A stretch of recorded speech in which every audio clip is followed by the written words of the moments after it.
जय हिंद साथियों, तैयारी कर लो प्लेटफॉर्म पे आपका स्वागत है। साथियों, हम लोग प्रकाश वाला चैप्टर पढ़ रहे थे और मैंने आपको लास्ट क्लास में प्रकाश की घटनाएं पढ़ाई थी। मैं आज ज़्यादा समय नहीं लेते हुए सीधा टॉपिक पर आऊँगा, क्योंकि अपन ज़्यादा समय खराब नहीं करेंगे, अपन सीधे मुद्दे की बातें करेंगे।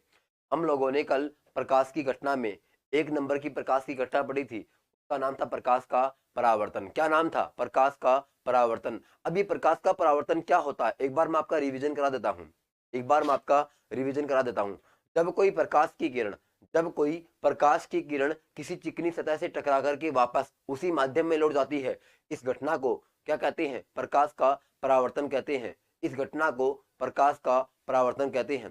प्रकाश का परावर्तन दो प्रकार का था, नियमित परावर्तन और विस्तृत परावर्तन। नियमित परावर्तन और विस्तृत परावर्तन। अगर मैं नियमित परावर्तन की बात करूं तो नियमित परावर्तन में आपतन कोण का मान परावर्तन कोण के बराबर होता है। नियमित परावर्तन में आपतन कोण का मान परावर्तन कोण के क्या होता है? बराबर होता है। अगर मैं बात करूं विस्तृत परावर्तन में, तो विस्तृत परावर्तन में ऐसा कुछ भी नहीं होता है। विस्तृत परावर्तन में ऐसा कुछ भी नहीं होता है। देखो, सबको गुड मॉर्निंग, सबको नमस्कार।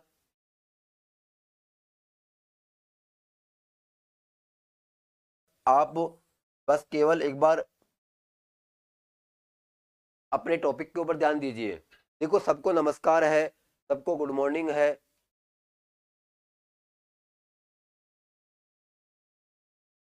बस आप लोग चटक मटक पाँव लागू सर।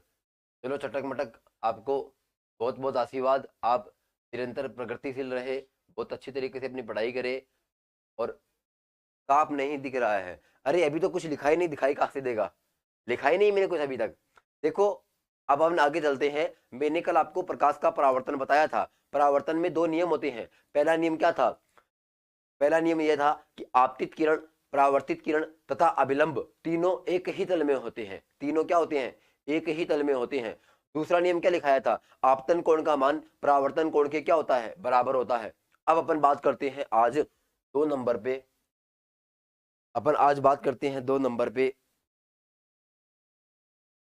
आज अपन बात करते हैं 2 नंबर पे।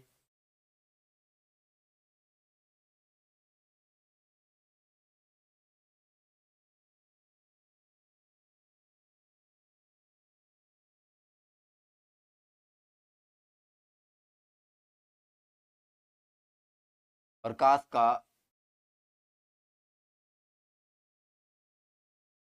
अपन आज बात करते हैं 2 नंबर पे, प्रकाश का अपवर्तन। ये प्रकाश का अपवर्तन क्या होता है, आप समझने की कोशिश करना। देखो, आपने कभी जीवन में सघन और विरल का नाम तो सुना ही होगा। आपने कभी जीवन में सघन और विरल का नाम तो सुना ही होगा। सघन और विरल अगर आपको आता है तो ये मानिए आपको अपवर्तन आधा समझ में आ गया है, आपको कोई तकलीफ नहीं होगी। चलो मैं फिर भी एक बार उन लोगों को बता देता हूं जो पहली बार आमना सामना कर रहे हैं साइंस का। देखो, सघन क्या होता है और विरल क्या होता है। सघन को अपन बोलते हैं डेंसर मीडियम, और इसको अपन बोलते हैं रेयरर मीडियम। अब एक बार गौर करना, ये सघन क्या होता है, ये विरल क्या होता है। सर हमें भी क्लासरूम से जोड़ेंगे क्या? बिल्कुल जोड़ देंगे, कोई दिक्कत नहीं है, सबको जोड़ देंगे अपन क्लासरूम से। एक बार गौर करना कि अपन को एक माध्यम सघन है और एक माध्यम विरल है। अपन को कैसे पता चलेगा ये माध्यम सघन है या ये माध्यम विरल है? आप ये गौर करना कि अगर कोई भी माध्यम हो, अगर उसके माध्यम के अवयवी कण, अगर उसके माध्यम के अवयवी कण पास पास में है, अगर कोई भी माध्यम है और उनके माध्यम के कण पास पास में है, तो वो माध्यम कैसा कहलाएगा? सघन कहलाएगा। तो मैं एक बार इधर लिख देता हूं।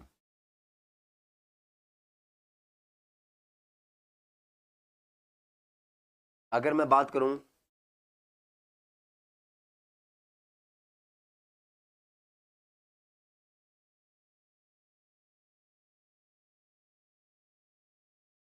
माध्यम के अवयवी कण क्या होते हैं, माध्यम के अवयवी कण क्या होते हैं? पास पास में होते हैं। इसमें माध्यम के कण क्या होते हैं? पास पास में होते हैं। अगर मैं यहां बात करूं तो इसके अंदर माध्यम के कण क्या हो जाएंगे? दूर दूर हो जाएंगे। माध्यम के कण क्या होते हैं? दूर दूर होते हैं। अब आप कहोगे सर हमें ये लाइन तो रट ली, लेकिन ये लाइन हमें समझ नहीं आ रही, क्या करें क्या नहीं करें। एक बार गौर करिएगा, कोई भी माध्यम उठा लीजिए, जैसे मैं आपको एग्जांपल दूं, मैंने सबसे पहले आपको नाम बताया निर्वात का, मैंने सबसे पहले आपको नाम बताया निर्वात, क्या बताया मैंने, निर्वात। अगर मैं बात करूं निर्वात की, आप निर्वात को क्या समझते हो, निर्वात क्या होता है। अगर मैं बात करूं निर्वात की, निर्वात वो माध्यम होता है जहां पर हवा की औकात नहीं होती है जाने की। मतलब आपने देखा होगा हवा हर जगह विद्यमान रहती है, आप जिस कमरे में बैठ करके पढ़ रहे हो उस कमरे में भी हवा विद्यमान है। इसका मतलब एक ऐसा स्थान होता है, एक ऐसा माध्यम होता है जहां पर हवा की औकात नहीं है जाने की, वो माध्यम क्या कहलाएगा, निर्वात कहलाएगा। अब आपको समझ आया होगा कि निर्वात में कुछ भी नहीं होता है, हवा भी नहीं जा सकती। इसका मतलब निर्वात में एकदम क्या होता है, खाली होता है। निर्वात का एकदम खालीपन होता है, एकदम से खालीपन। जैसे अपन बात करें आसमान के ऊपर चले जाए अपन, तो आसमान में क्या होती है, जब अपन क्षोभ मंडल, समताप मंडल, बहिर्मंडल उनको छोड़ करके ऊपर चले जाते हैं, तो वहां पर क्या होता है, निर्वात होता है, वहां पर हवा भी नहीं होती है। तो निर्वात के अंदर क्या होते हैं, माध्यम के कण क्या होते हैं, दूर दूर होते हैं। पहली बात तो माध्यम के कण होते ही नहीं है, और अपन ऐसे मान सकते हैं क्या होते हैं, दूर दूर होते हैं। फिर मैंने अगला नाम लिखा वायु, फिर मैंने अगला नाम क्या लिखा, वायु। अगर मैं बात करूं निर्वात और वायु के अंदर, अगर मैं बात करूं निर्वात और वायु में, तो निर्वात में क्या होते हैं, अवयवी कण दूर दूर में रहते हैं, जबकि वायु के अंदर अवयवी कण क्या होते हैं, पास पास में। एक बार गौर करना मैं क्या बताना चाह रहा हूं, आपको रटना नहीं है 1% भी, मैं क्या बताना चाह रहा हूं। सर समझाने के बाद बोल बोल कर नोट्स भी, देखो मैं क्या बताना चाह रहा हूं, मैं ये बताना चाह रहा हूं कि ये जो निर्वात है, निर्वात एक ऐसा माध्यम होता है वहां पर हवा के जाने की भी औकात नहीं होती है, हवा भी वहां जा नहीं पाती है, उसको क्या बोलते हैं, निर्वात बोलते हैं। अर्थात निर्वात में माध्यम के कण क्या होते हैं, दूर दूर होते हैं। अब अपन बात करते हैं हवा की, तो आपने अक्सर देखा होगा हवा में बहुत सारी गैसें होती है, हवा में बहुत सारी क्या होती है, गैसें होती है। इसका मतलब क्या हुआ, इसका मतलब ये हुआ कि हवा में नाइट्रोजन भी होती है, ऑक्सीजन भी होती है, हवा में कार्बन डाइऑक्साइड भी होती है, हवा में आर्गन भी होती है, हवा में और प्रकार की तमाम गैसें होती है। अगर मैं बात करूं कि वो गैसें क्या होती है, एकदम पास पास में होती है, जबकि निर्वात में तो वो गैसें भी नहीं होती है। अगर मैं इन दोनों का कंपैरिजन करूं, इन दोनों का कंपैरिजन करूं, तो निर्वात मेरे पास क्या हो गया, अगर मैं इन दोनों का कंपैरिजन करूं, तो निर्वात मेरे पास यहाँ पे क्या हो गया, यहाँ पे निर्वात मेरे पास क्या हो गया, विरल। जबकि वायु मेरे पास क्या हो गया, वायु मेरे पास क्या हो गया, सघन हो गया। अब एक बार गौर करना आप आगे, मैंने वायु के बाद में दूसरा माध्यम ले लिया पानी, क्या ले लिया मैंने, पानी, क्या ले लिया मैंने, पानी। सर क्लास रिकॉर्ड क्यों नहीं आ रही है, सिर्फ लाइव ही बाद में नहीं, अरे अपलोड हो जाती है ये, ऐसा कुछ भी नहीं है। ये क्लास लाइव होने के बाद ऐप के ऊपर अपने आप आ जाती है, या तो 2 घंटे बाद या 3 घंटे बाद इनको अपलोड कर दिया जाता है, सारी क्लासें रिकॉर्ड मिल जाती है आपको। एक बार गौर करना, निर्वात के बाद में क्या है, वायु, वायु के बाद में पानी। अब एक बार गौर करना, अगर मैं इन दोनों की बात करूं, इन दोनों की बात करूं, तो इसमें क्या होते हैं, वायु में पार्टिकल्स क्या होते हैं, दूर दूर होते हैं, वायु में माध्यम के कण क्या होते हैं, दूर दूर होते हैं, जबकि पानी में क्या होते हैं, माध्यम के कण पास पास में होते हैं। अगर मैं इन दोनों की तुलना करूं, अगर मैं वायु और अगर मैं वायु और पानी की तुलना करूं, तो यहां पर वायु क्या रहेगा, जबकि ये क्या हो जाएगा, ये सघन हो जाएगा। देखो मैं क्या बताना चाह रहा हूं, मैं किसी एक को सघन और विरल नहीं कह रहा हूं, मैं किसी एक को सघन और विरल नहीं कह रहा हूं।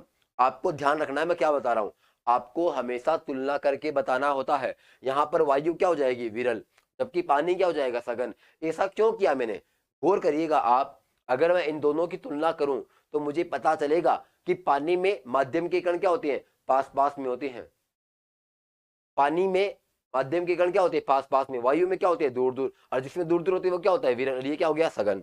अब अपन आगे चलते हैं। देखो पानी के बाद में मेरे पास क्या है, कांच। पानी के बाद में मेरे पास क्या है, कांच। अब अगर मैं बताऊं आपको इन दोनों के अंदर, अगर मैं आपको इन दोनों के अंदर बताऊं, तो आपको पता चलेगा, आप अंदाजा लगा पाओगे कि जो पानी होता है, पानी में जो अवयवी कण होते हैं वो कांच की अपेक्षा क्या होते हैं, दूर दूर होते हैं। कांच की अपेक्षा क्या होते हैं, दूर दूर होते हैं, जबकि कांच में अवयवी कण क्या होते हैं, पास पास में होते हैं। इसका मतलब ये क्या हो गया, ये क्या हो गया, जबकि कांच यहाँ पे क्या हो गया, कांच यहाँ पे क्या हो गया, सघन। अगर मैं और आगे ले जाऊं इस कहानी को, अगर मैं और आगे ले जाऊं इस कहानी को अगर और आगे ले जाऊंगा तो मेरे पास क्या है, मेरे पास क्या है, आप जानते हो हीरा क्या होता है, आप जानते होंगे कि हीरा क्या होता है, हीरा कठोर होता है। हीरा क्या होता है, हीरा कठोर होता है। इसका मतलब ये हुआ कि अगर मैं इन दोनों की तुलना करूं तो इन दोनों में हीरे के पार्टिकल्स क्या होते हैं, पास पास में होते हैं। सपोज करो ये मार्कर है, ये पेन है, ये देखो एकदम कठोर है, ये क्या एकदम कठोर है, टूटता नहीं है। इसका मतलब क्या हुआ, इसके अवयवी कण क्या है, पास पास में। ये अवयवी कण क्या है, पास पास में। अगर मेरे पास यही क्या होता, अगर मेरे पास यही कांच होता, अगर मैं इसको तोड़ता तो टूट जाता। क्यों टूट जाता, बताओ, उनके अवयवी कणों के बीच में क्या था, स्पेस था। उनके अवयवी कणों के बीच में क्या था, स्पेस था। इसका मतलब यहां पर कांच क्या हो गया और ये हीरा क्या हो गया, ये हीरा क्या हो गया, बताओ, सघन हो गया। यहाँ पे हीरा क्या हो गया, ये सघन हो गया। तो ये उम्मीद करता हूं कि आपको ये सघन और विरल की कहानी समझ आई होगी।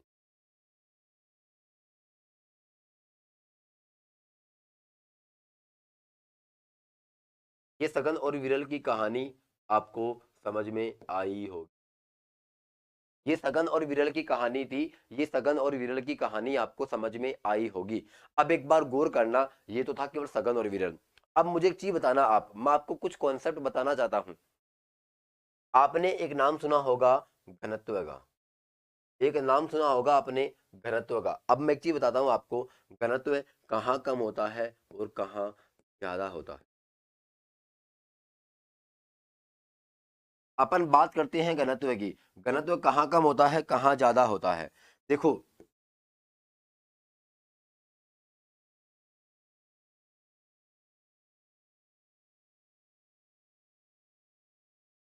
अवयवी कण वहां कम, सॉरी, घनत्व वहां कम होगा जहां अवयवी कणों के मध्य स्थान,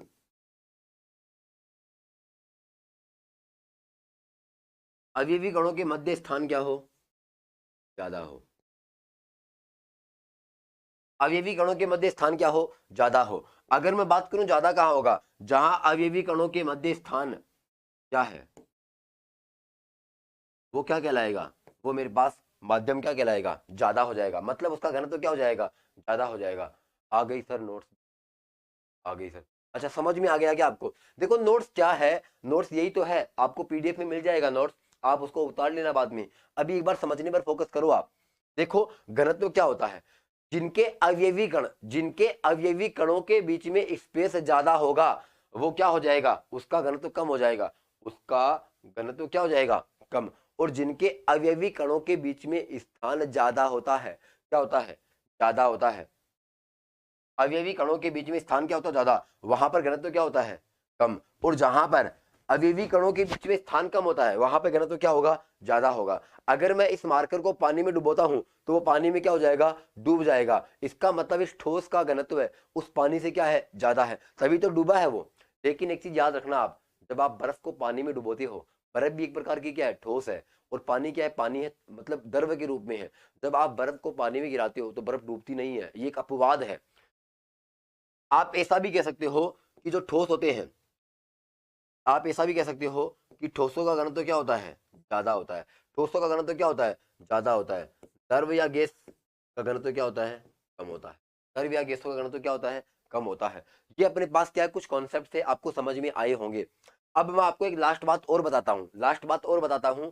अगर आपको इतनी बातें समझ में आ जाएगी तो प्रकाश के अपवर्तन में आपको पानी नहीं कि, ये मैं कहता हूं आपसे, मुझे पता है, मैंने महसूस किया है कि जब मैं पढ़ा करता था तो मुझे ये चीजें समझ में नहीं आती थी। क्यों नहीं आती थी, क्योंकि कॉन्सेप्ट तो कोई सिखाता नहीं था।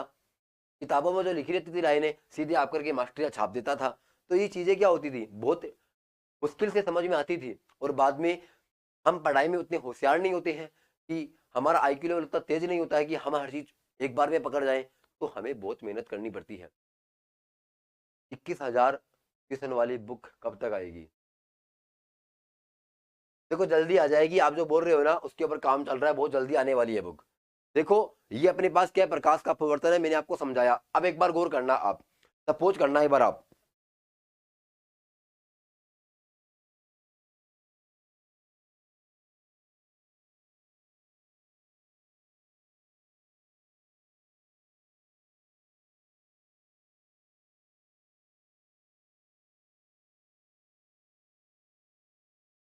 एक बार आप गौर करना मैं क्या बताना चाह रहा हूं।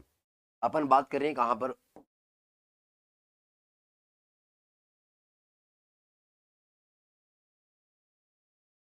अब अपन बात कर रहे हैं वेग की।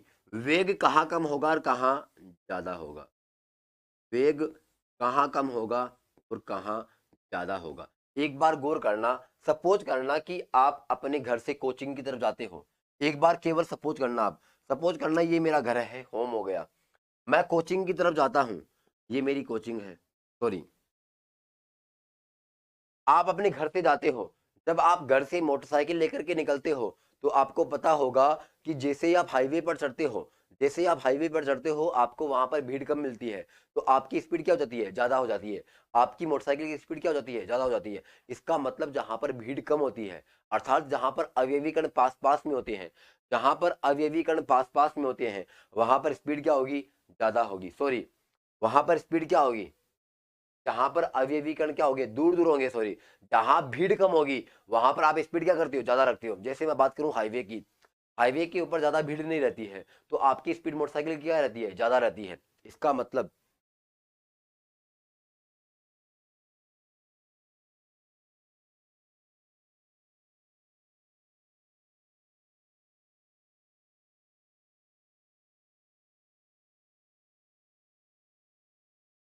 अवयवी कणों के मध्य स्थान, अवयवी कणों के मध्य स्थान क्या होता है, कम होता है। अगर अवयवी कणों के मध्य स्थान कम होगा, कहने का मतलब अगर दो कणों के बीच में स्पेस कम होगा, अगर दो कणों के बीच में स्पेस कम होगा तो वहां पर स्पीड क्या होगी, ज्यादा। सॉरी, मैंने गलत बोल दिया, ये मैंने ये गलत लिख दिया। एक बार वापस अपन करते, एक बार गौर करना, अवयवी कणों के मध्य अगर स्थान ज्यादा होगा, अगर स्थान ज्यादा होगा तो वहां से मोटरसाइकिल आराम से चली जाएगी। इसका मतलब अवयवी कणों के मध्य स्थान अगर ज्यादा होगा तो स्पीड भी क्या होगी, ज्यादा होगी। अगर अवयवी कणों के मध्य स्थान कम होगा, अगर अवयवी कणों के मध्य स्थान कम होगा तो आपकी स्पीड भी क्या होगी, ज्यादा होगी। आपने कई बार देखा होगा, आपने कई बार देखा होगा कि जब अपन अपने घर से चल करके कोचिंग की तरफ आते हैं और जैसे ही अपन शहर में घुसते हैं तो शहर में क्या रहती है, भीड़ ज्यादा रहती है। भीड़ ज्यादा रहती है तो अपनी स्पीड क्या हो जाती है, कम हो जाती है। इसका मतलब क्या होगा, वहां पे अवयवी कण क्या हो गए, ज्यादा आ गए हैं। अवयवी कणों के मध्य स्पेस क्या हो गया, कम हो गया, तो वहां पर आपका वेग भी कम हो जाएगा। अब आपने, आपको मैंने ये कॉन्सेप्ट समझा दिया है। अब अपन को अपवर्तन में कोई भी दिक्कत नहीं आएगी। अब अपन अगले पॉइंट पर चलते हैं। अब देखना प्रकाश का अपवर्तन क्या होता है। अब मैं आपको बताता हूं प्रकाश का अपवर्तन क्या होता है, समझने की कोशिश करना आप।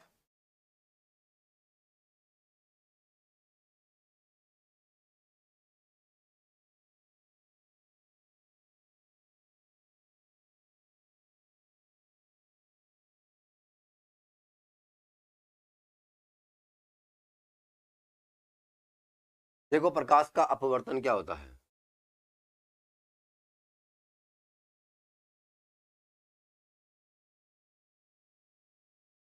देखो मैंने आपको परावर्तन के अंदर भी बताया था कि जब कोई प्रकाश की किरण, जब कोई प्रकाश की किरण, जब कोई प्रकाश की किरण, जब कोई प्रकाश की किरण सीधे सीधे आपतित होती है, जब कोई प्रकाश की किरण सीधे सीधे आपतित होती है।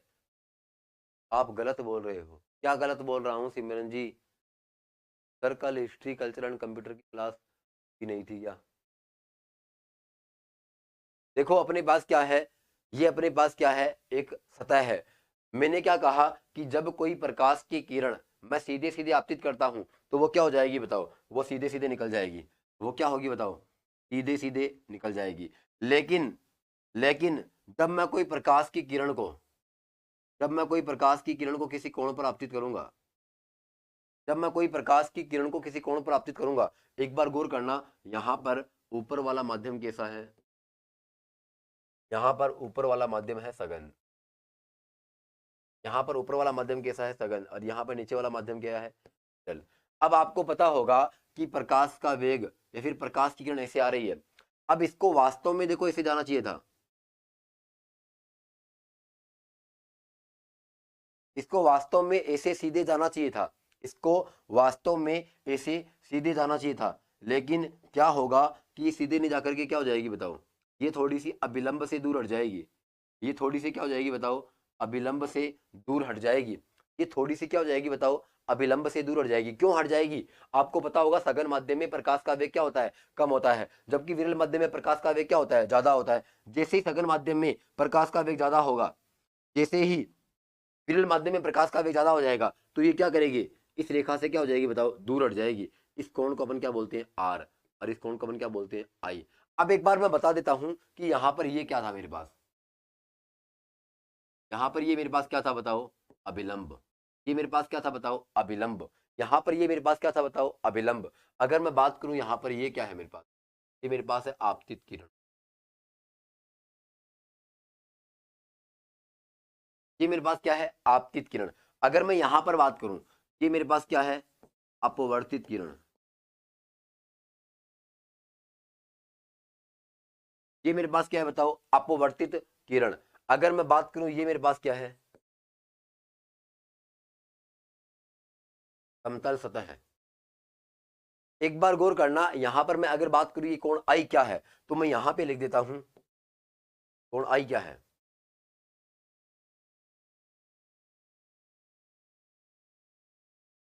यहां पे कोण आई क्या है, आपतन कोण, और यहां पे आर क्या है, अपवर्तन। अब एक बार आप इसका उल्टा देखना, अब एक बार आप इसका उल्टा देखना। जब कोई प्रकाश की किरण को मैं सीधे सीधे आपतित करता हूं, वह सीधे सीधे निकल जाएगी, वह क्या करेगी, सीधे सीधे निकल जाएगी। यहां पर अगर मैं बात करूं, ये ऊपर वाला इसके अंदर क्या है, है, और इसके अंदर ये नीचे वाला क्या है, सघन है। इसमें नीचे वाला क्या है बताओ, सघन है। इसमें नीचे वाला क्या है बताओ, सघन है। अब एक बार आप गौर करना, जब हम प्रकाश की किरण को सीधे सीधे आपतित करेंगे,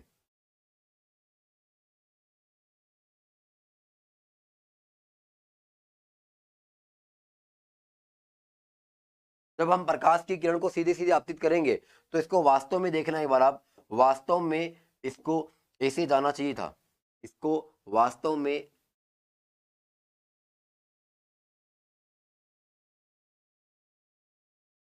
वास्तव में इसको सीधे सीधे जाना चाहिए था।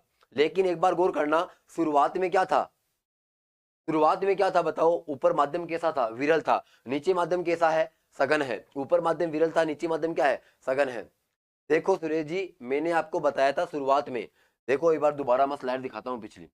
मैंने क्या बताया कि जब माध्यम क्या होता है, जब माध्यम सघन और विरल की बात कर रहा हूं, सघन और विरल की, विरल माध्यम में देखो एक बार आप, ये जो होता है ना अपने पास, अगर मैं बात करूं प्रकाश का वेग ज्यादा कहां होता है, तो ये माध्यम होता है विरल में। विरल में प्रकाश का वेग क्या होता है, ज्यादा होता है। अगर मैं बात करूं कम कहां होता है, अगर मैं बात करूं कम कहां होता है, तो वेग कम कहां होता है, ये होता है सघन माध्यम में। सघन माध्यम में वेग क्या होता है, कम होता है। अगर मैं बात करूं घनत्व के अंदर, अगर मैं बात करूं घनत्व कहां कम होता है, अगर मैं बात करूं कि घनत्व कम कहां होता है, अगर मैं बात करूं घनत्व कम कहां होता है, तो ये होता है विरल माध्यम में। विरल माध्यम में घनत्व क्या होता है, कम होता है। जबकि अगर मैं बात करूं कि घनत्व ज्यादा कहां होता है, अगर मैं बात करूं कि घनत्व ज्यादा कहां होता है, तो घनत्व ज्यादा कहां होता है, सघन माध्यम में। घनत्व ज्यादा कहां होता है, सघन माध्यम में ज्यादा होता है। ये मैंने आपको बताया था लास्ट अपनी पिछली स्लाइड में। एक बार यहां पर गौर करना, ऊपर माध्यम कैसा है, विरल, और नीचे माध्यम कैसा है, सघन। ऊपर माध्यम अगर विरल है, तो यहां पर प्रकाश का वेग क्या होगा, यहां पर प्रकाश का वेग ज्यादा होगा, यहां पर प्रकाश का वेग क्या होगा, ज्यादा होगा। जब प्रकाश की किरण अगर अपन सीधे सीधे आपतित करते हैं, अगर अपन प्रकाश की किरण को सीधे सीधे आपतित करते हैं, तो वो सीधे सीधे निकल जाएगी। लेकिन जब अपन तिरछा करके निकालते हैं, आपने कई बार देखा होगा कि कोई आदमी अगर एकदम सीधा साधा होता है, तो उसको कोई परेशान नहीं करता, सीधे सीधे आदमी को कोई परेशान नहीं करता। लेकिन जो आदमी अंगुली करता है, इसका मतलब जो आदमी टेढ़ा चलता है, तो आपको पता होता होगा कि हमें भी उसको सीधा करना आता है। मतलब जो जितना सीधा रहेगा, हम उसके लिए उतने ही सीधे हैं। और जो आदमी नाटकबाजी करेगा, जो क्या करेगा, थोड़ा सा टेढ़ा होकर के चलेगा, अपने सिद्धांतों पे नहीं चलेगा, वो टेढ़ा होकर के चलेगा, तो उनको अपने सीधा करना जानते हैं। सर जी क्या कुछ समझ नहीं है? देखो, आपको मैं दोबारा बता रहा हूँ, कोई दिक्कत नहीं है, नहीं समझ आया है तो कोई बात नहीं, दोबारा अपन सीख रहे। एक बार आपने, मैंने क्या कहा था आपको, मैंने आपको ये जब पॉइंट बताए थे आपका ध्यान ही नहीं था बिल्कुल भी। ये पॉइंट मैंने आपको इतना समय खर्च किया है, क्यों किया था बताओ एक बार आप। मैंने इसलिए ये समय खर्च किया था ताकि आपको अपवर्तन समझ में आ जाए। मैंने आपको ये बताया था कि क्या सघन होता है और क्या विरल होता है। मैंने कितनी कहानी बताई थी आपको, कितनी कहानी बताई थी, आपको पता चला था क्या? मैंने बहुत सारी कहानी बताई थी। मैंने बताई थी कि कौन सा माध्यम कैसा होता है, कहाँ सघन होता है, कहाँ विरल होता है। मैंने आपको बताया था कि सघन माध्यम में अवयवी कणों के बीच में स्थान क्या होता है, ज्यादा होता है। अगर अवयवी कणों के बीच में स्थान ज्यादा है, सॉरी, सघन माध्यम में अवयवी कणों के बीच में स्थान क्या होता है, कम होता है। अगर अवयवी कणों के बीच में स्थान कम है तो वहां पर प्रकाश का वेग क्या होगा, कम होगा। क्योंकि एक बार गौर करिएगा आप, एक बार मैं आपको कैसे समझाऊं। सपोज करना ये मोबाइल है और ये क्या है, ये मेरे पास पेन है। अब सपोज करो कि इनके बीच में इतना स्पेस है, तो आप अगर मान लो इतना स्पेस है तो आप क्या करोगे, इस मार्कर और इस मोबाइल के बीच में आराम से दौड़ लगा लोगे। लेकिन मैंने क्या किया, इसका स्पेस इतना कर दिया, क्या आप इसके अंदर से निकल पाओगे क्या, आप कहोगे नहीं। इसका मतलब क्या हुआ, इसका मतलब ये हुआ कि जब अवयवी कणों के बीच में स्पेस कम होता है तो प्रकाश का वेग भी क्या होता है, प्रकाश का वेग भी क्या होता है, कम होता है। प्रकाश का वेग भी क्या होता है, कम होता है। लेकिन जब अवयवी कणों के बीच में स्थान बढ़ जाता है तो प्रकाश का वेग भी क्या होता है, बढ़ जाता है।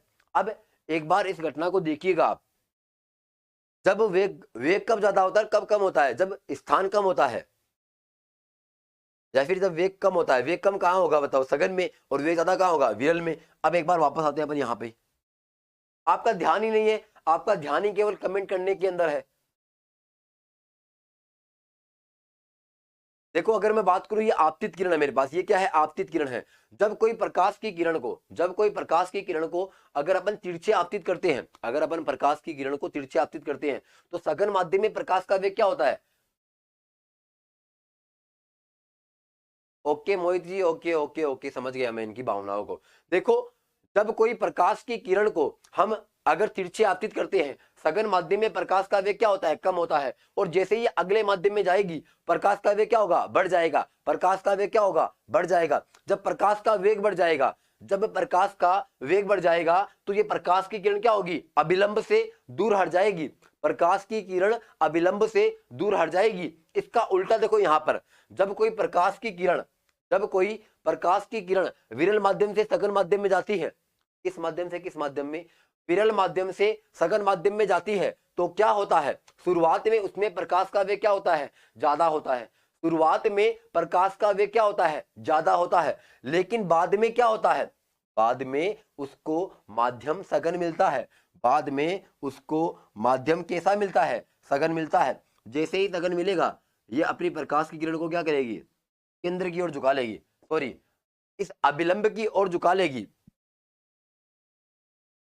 ये जो मेरे पास कोण है ना, ये कोण, इस कोण को अपन क्या बोलते हैं, आर बोलते हैं। इस कोण को अपन क्या बोलते हैं, आई बोलते हैं। सर बहुत अच्छा समझ आ रहा है लक्ष्मी। चलो लक्ष्मी जी, आपका बहुत बहुत धन्यवाद, आपने मुझे प्रोत्साहित किया। देखो अपन आगे बढ़ते हैं। अगर मैं बात करूं यहाँ पर, ये आपतित किरण, ये भी आपतित किरण, ये अभिलंब तो ये भी अभिलंब, ये समतल सतह है तो ये भी समतल सतह है।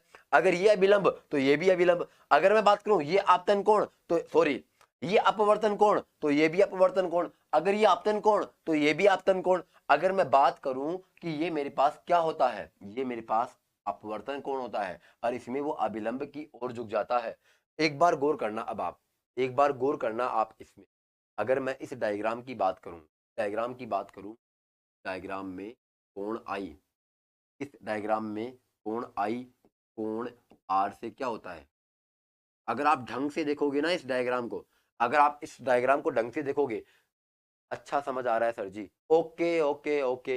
देखो ये मेरे पास क्या है, कोण आई है, ये मेरे पास क्या है, कोण आई है, और ये मेरे पास क्या है, कोण आर है। अगर आप अपनी आंखों को फाड़ फाड़ करके देखोगे तो आपको पता चलेगा कि यहाँ पर कोण आई क्या है, यहाँ पर कोण आई कम है और यहाँ पर कोण आर क्या है, ज्यादा है। तो क्या मैं ये कंडीशन लिख सकता हूँ इसके लिए, आप कहोगे हाँ सर बिल्कुल अपन ऐसा लिख सकते हैं। अब यहाँ पर गौर करिएगा आप, अगर मैं यहाँ पर बात बताऊं आपको तो देखो इसको सीधा सीधा जाना चाहिए था ऐसा, लेकिन वो अंदर की ओर झुक गई। अगर आप यहाँ पर देखोगे तो यहाँ पर कोण आई का मान कोण आर से ज्यादा हो, यहाँ पर कोण आई का मान कोण आर से ज्यादा होता है। अब उम्मीद करता हूं साथियों ये पॉइंट आपको सर मजा आ गया क्लास में। Okay okay Hansraj ji, okay.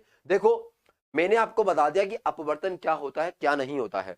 अब एक बार मैं आपको इसकी परिभाषा समझाना चाहूंगा।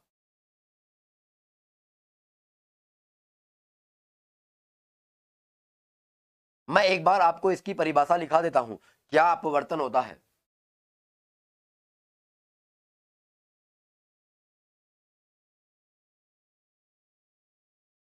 जब कोई प्रकाश की किरण,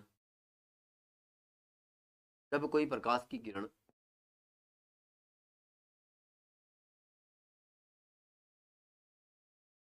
सघन माध्यम से,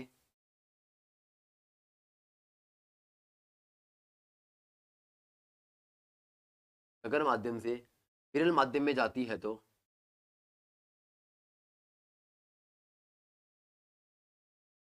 जाती है तो, देखो जब कोई प्रकाश की किरण सघन माध्यम से विरल माध्यम में जाती है तो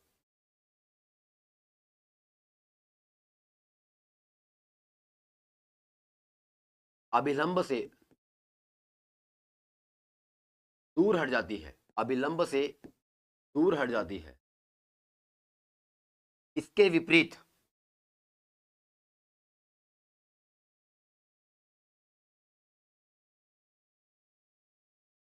इसके विपरीत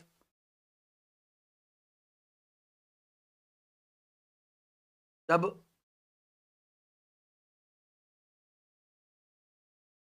प्रकाश की किरण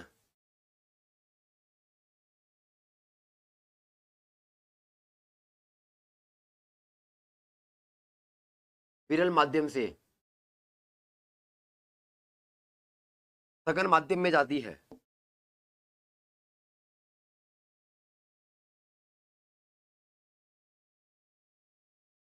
तो, विरल माध्यम से सघन माध्यम में जाती है तो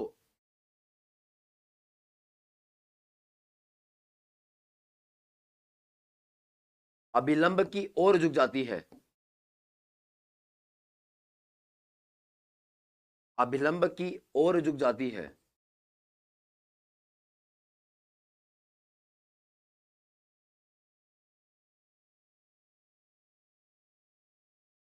इस घटना को, इस घटना को प्रकाश का अपवर्तन कहते हैं।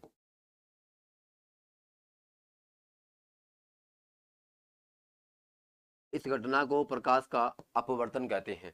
देखो साथियों उम्मीद कर रहा हूं कि ये बातें आपको समझ आई होगी। अगर नहीं समझ आई तो आप जैसे ये वीडियो सेव हो जाए अपनी ऐप के ऊपर आप इसको बार बार देख सकते हो। मुझे आशा है कि आप इसको जितनी बार देखोगे आप अपनी समझ को उतना ज्यादा विकसित कर पाओगे। मुझे पता है कुछ लोग आर्ट्स बैकग्राउंड से आते होंगे, कुछ कॉमर्स बैकग्राउंड से आते होंगे, कुछ साइंस बैकग्राउंड से आते होंगे और उनको ये चीजें इतनी आसानी से समझ नहीं आती है। मैं जानता हूँ आपकी भावनाओं की कदर करता हूँ। देखो कोई भी चीज उतनी आसान नहीं होती है। मैंने इन सारी बातों को बहुत आसान शब्दों में समझाने की कोशिश करी है। आप इनके साथ यूज टू होइए, आप उनको बार बार सीखिएगा।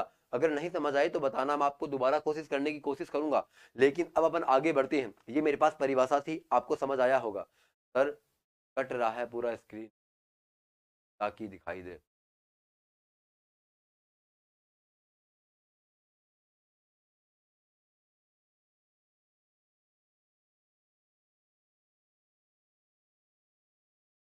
अब देखो अगर मैं बात करूं यहां पर, देखो आपको इतनी चीजें समझ आई होगी मेरे हिसाब से। एक बार गौर करना, यहां तक अपना हो गया। अब मैं अगर आपको और बताऊं इसके अंदर चीजें, अगर मैं आपको और बताऊं इसके अंदर चीजें, तो अब अपन को क्या पढ़ना है, अब अपन को पढ़ना है अपवर्तन का नियम। ऐसा करते हैं अपन अगले नियम पर पढ़ लेते हैं।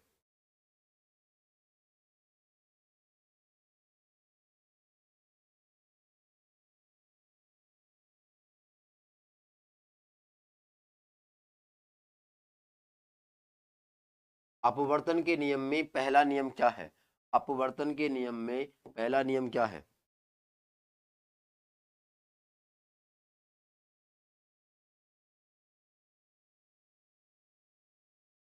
आपतित किरण,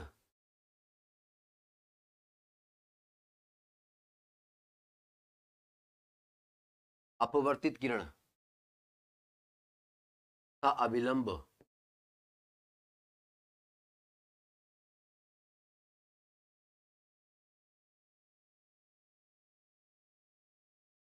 तीनों एक ही तल में होते हैं। तो एक ही तल में तीनों एक ही तल में होते हैं। अगर मैं बात करूं दूसरे नियम की, दूसरे नियम को अपन स्नेल का नियम भी बोलते हैं। दूसरे नियम को अपन क्या बोलते हैं? स्नेल का नियम भी बोलते हैं। अब ये स्नेल का नियम क्या कहता है? स्नेल का नियम ये कहता है कि अपवर्तनांक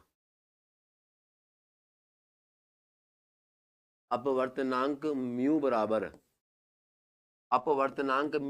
क्या होता है? साइन आई बट्टा साइन आर। अगर आप इस नियम को जितना याद रखोगे आपको उतना ज्यादा अच्छा प्रॉफिट मिलेगा। बहुत इंपॉर्टेंट है। अच्छा समझ आ गया मेरे को तो? Okay Rahul ji, okay.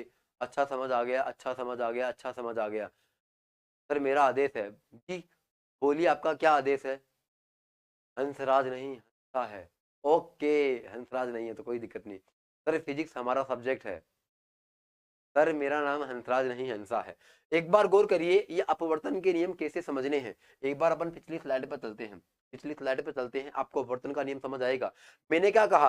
आपतित किरण, अपवर्तित किरण तथा अभिलंब तीनों क्या होते हैं? एक ही तल पे होते हैं। एक तल का मतलब क्या होता है? अपन एक समतल पर बना पाते हैं उनको, अपन एक समतल पर बना पाते हैं। मेरे कहने का मतलब ये है कि मान लो कि मेरे पास ये एक पेज है। अगर मैं कोई भी चीज को इस पेज पर बना पाता हूं, इसका मतलब वो समतल ही हुआ मेरे पास। क्या हुआ मेरे पास? समतल ही हुआ है। समझ गए आप? अब अगर मैं यहां पर बात करूं तो ये समतल ही तो है मेरे पास। अब आपको समझ आया होगा। आपतित किरण, अपवर्तित किरण तथा अभिलंब तीनों एक ही तल में होते हैं। दूसरा स्नेल का नियम, ये आपको अपनी मेमोरी में सेट कर लेना है कि स्नेल का नियम होता है दूसरा नियम, इसको अपन बोलते हैं साइन आई बट्टा साइन आर। ये अपने पास दूसरा नियम हो गया।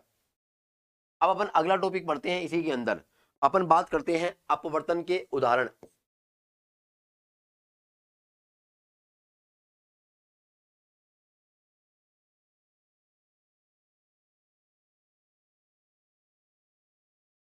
अगर मैं बात करूं अपवर्तन के उदाहरण की, तो अपवर्तन के उदाहरण क्या क्या है?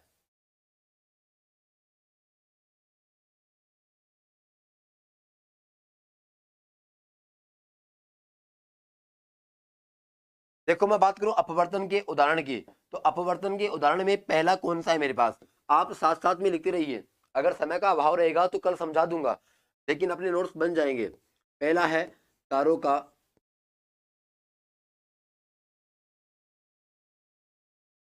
टिमटिमाना। पहला मेरे पास है तारों का टिमटिमाना। दूसरा मेरे पास क्या है?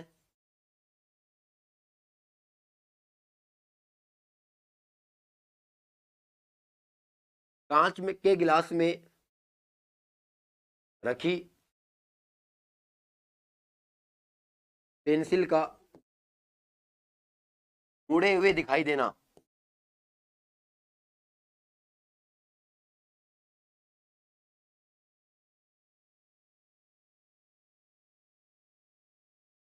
ये मेरे पास 2 नंबर का एग्जाम्पल है। अगर मैं बात करूं 3 नंबर के एग्जाम्पल की, तो 3 नंबर का एग्जाम्पल मेरे पास क्या है समझने की कोशिश करना आप।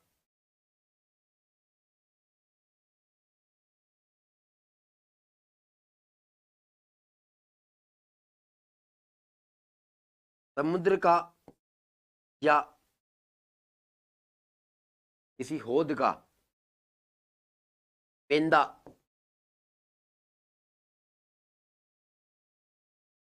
ऊपर उठाई देना।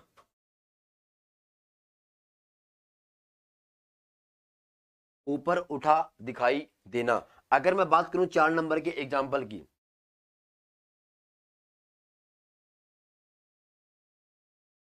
टंकी के पेंदे पर रखा सिक्का ऊपर उठा दिखाई देना।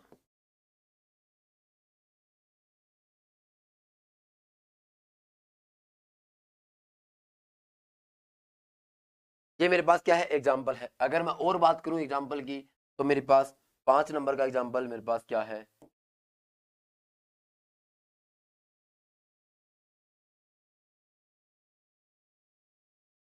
5 नंबर की अगर मैं एग्जाम्पल की बात करूं तो मेरे पास क्या है,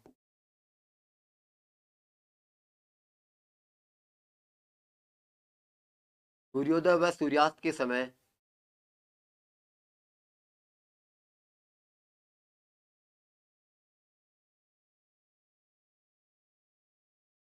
सूर्य का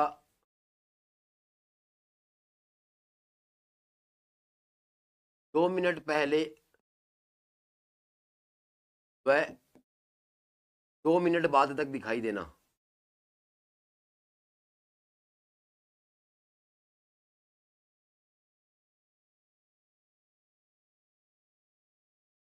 2 मिनट बाद तक दिखाई देना। अगर मैं 6 नंबर की एग्जाम्पल की बात करूं तो 6 नंबर का एग्जाम्पल मेरे पास क्या है वो देखना,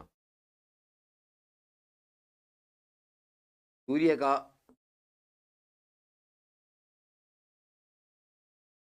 दीर्घ वर्ताकार रूप में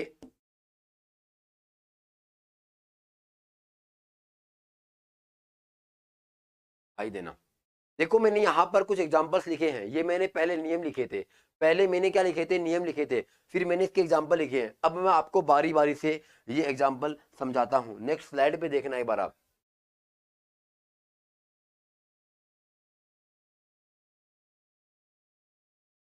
देखो एक बार मैं आपको पिछली स्लाइड में एक बार अपने देख लेते हैं। कांच के गिलास में रखी पेंसिल का मुड़ा भी दिखाई देना। देखो इसको अपन को कुछ कीवर्ड्स के द्वारा देखना है, कीवर्ड्स क्या है वो समझना है अपन को।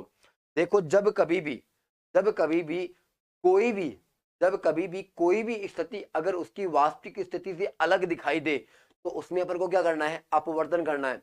ये कुछ कीवर्ड्स हैं, ये कुछ क्या है, कीवर्ड्स है आपको पहचान करने के। मैंने क्या बताया कि जब कोई भी स्थिति अगर वास्तविक स्थिति से हट करके आपको दिखाई दे तो क्या कहलाता है, वो अपवर्तन का उदाहरण कहलाता है। जैसे तारों का टिमटिमाना, तारे कभी भी टिमटिमाते नहीं है, तारे कभी भी टिमटिमाते नहीं है, तारे एक जगह पर रहते हैं लेकिन वो टिमटिमाते हुए अपन को दिखाई देते हैं। इसका मतलब क्या हो रहा है, वो वास्तविक स्थिति से उसका अलग रूप दिखाई दे रहा है। तो क्या हो जाएगा, तारों का टिमटिमाना किसका उदाहरण हो जाएगा, अपवर्तन का। किसका उदाहरण हो जाएगा। अगर मैं बात करूं कांच के गिलास में रखी पेंसिल का मुड़े हुए दिखाई देना, आपने अक्सर देखा होगा कि जब एक कांच के गिलास में जब एक कांच के गिलास में एक पेंसिल रखी रहती है तो वो अपन को मुड़ी हुई दिखाई देती है। इसका मतलब वो वास्तव में मुड़ी हुई होती है क्या, नहीं, वास्तव में नहीं होती है, अपन को दिखाई देती है। तो जब वास्तविक स्थिति से अलग हटकर की कोई स्थिति दिखाई दे तो क्या हो जाएगा, अपवर्तन हो जाएगा। समुद्र का पेंदा ऊपर उठा हुआ दिखाई देना, क्या वास्तव में समुद्र का पेंदा ऊपर उठा हुआ रहता है, नहीं, ये अपन को ऐसा दिखाई देता है, वास्तव में नहीं होता है। तो वास्तविक स्थिति से हट करके कोई अलग स्थिति दिखाई दे तो क्या करना है, अपवर्तन। देखो तीनों में तो प्रूव हो गया ये नियम, तीनों में तो प्रूव हो गया। चौथा देखना, टंकी के पेंदे में रखा सिक्का ऊपर उठा हुआ दिखाई देना। अब मुझे बताओ जब पेंदा ही ऊपर उठा दिखाई दे रहा है तो उसके ऊपर अगर सिक्का रखा रहेगा तो वो भी तो ऊपर ही दिखाई देगा ना। हाँ बिल्कुल सही बात है। अब यहाँ देखना, सूर्योदय व सूर्यास्त का 2 मिनट पहले 2 मिनट बाद दिखाई देना और सूर्य का दीर्घवृत्ताकार रूप में दिखाई देना, ये अपने पास एग्जाम्पल थे। तो साथियों आज हम लोगों ने अपवर्तन पढ़ा और हमारे पास थोड़ा सा समय का अभाव है। अब अपन आगे वाले क्लासों के अंदर अगली घटनाएं अपन पढ़ लेंगे। तो आज के लिए बस अपन इतना ही पढ़ेंगे। आप इस प्लेटफॉर्म से जुड़े रहे, आपका बहुत बहुत धन्यवाद। और अपन अब अगली क्लास में मिलेंगे, तब तक अपने स्वास्थ्य का ध्यान रखना।